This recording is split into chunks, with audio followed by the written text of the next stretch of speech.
ሰላም ሰላም ቤተሰብ፣ ዛሬ በአዲስ ቪዲዮ መጥቻለሁኝ። ዛሬ ደግሞ የምናየው ቆንጆ የሆነ በቤታችን ፉል እንዴት እንደምናዘጋጅ ይሆናል። ለቤቱ አዲስ የሆናችሁ ሰብስክራይብ በማድረግ ጀምሩ። ወደ አሰራሩ እንሄዳለን።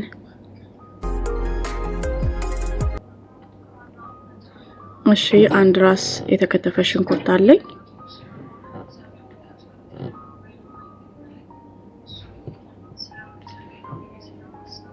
ትንሽ ጠበስ ካረኩም በኋላ ዘይት እጨምርበታለሁ።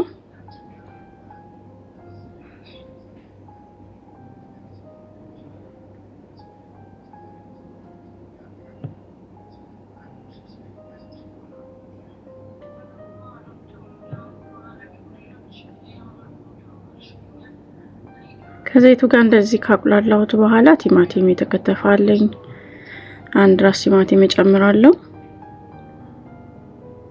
እናንተ ስትሰሩ የምትሰሩትን መጠን ያህል እኔ ላይክ ለሁለት ሰው ምናምን ያህል ስለሆነ የምሰራው።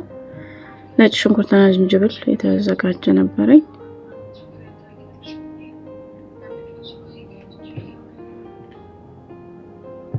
እንደዚህ አብሬ ጠብስ አደርገዋለሁ ማለት ነው በዘይቱ። እዚህ ጋር ቲማቲም ስልስ አለኝ። 2 ማንኪያ የሚሆን የተወሰነ ነው የጨመርኩት።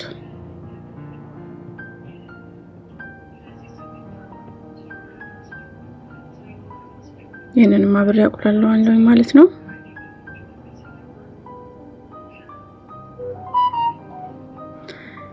ይሄ ሬዲ የሆነ ፉል ነው ያለኝ እኔ ማለት ነው። ውሃውን አጥልዬ እንደዚህ ጨምረዋለሁ ማለት ነው።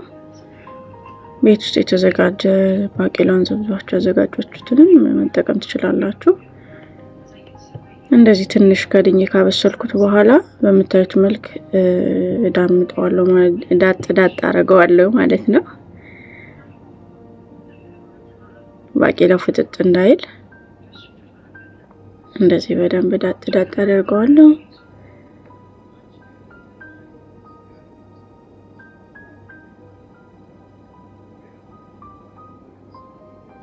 እንደምታዩት ቆንጆ ሆኖልኛል ማለት ነው። ትንሽ ከደኛ በስለዋለሁኝ።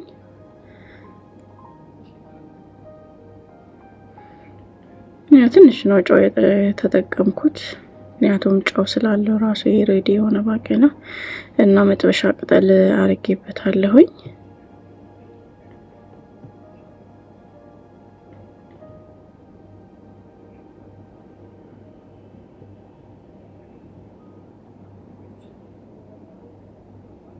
እንቁላል አደርግበታለሁ ከላይ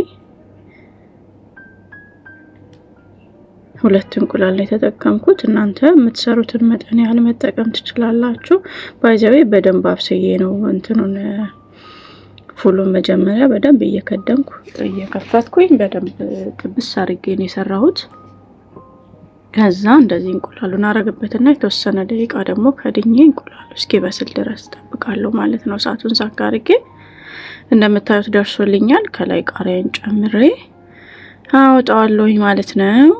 ይሄት እንዴት እንደሚያምር ብሉኝ ነው የሚለው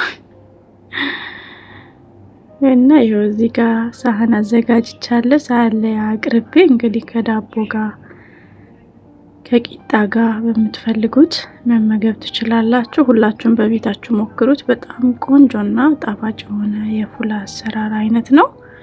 እንደወደዳችሁት ተስፋ አደርጋለሁ። ቪዲዮ ከተመቻችሁ ላይክ፣ ሼር ማድረጋችሁ እንዳይረሳ። ለቤት አዲስ የሆናችሁ ደግሞ ሰብስክራይብ በማድረግ እንድታበረታቱኝ በአክብሮት ጠይቃለሁኝ። በሌላ ቪዲዮ እስከምንገናኝ ቸርን ሰንብት። ባይ ባይ።